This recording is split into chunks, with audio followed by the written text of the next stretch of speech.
د پاکستان غوره لیګ د نهم پړاو PCL لپاره کومو افغان لوبغاړو نوملیکنه کړې؟ د دوبۍ لسوریز لیګ د رحمان الله ګربز د لوبډلې په ګټه تمام شو او د 19 کلنو لوبډله د نیپال او پاکستان سره وروستۍ لوبې لري.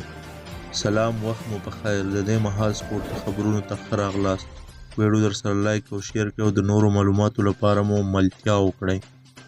د معلوماتو له مخې د پاکستان غوره لیګ نهم پړاو سیالۍ به د 2024 کال د فبرورۍ په میاشت کې د اتو لوبډلو په شمولیت ترسره شي. د دغه لیګ لپاره شهزاد محمدي، کریم جنت، ابراهیم زدران، ګلبدین نایب، رحمان الله ګربز، محمد نبی، ساخیل، عظمت الله عمرزي، ظاهر خان پښتين، مجيب الرحمن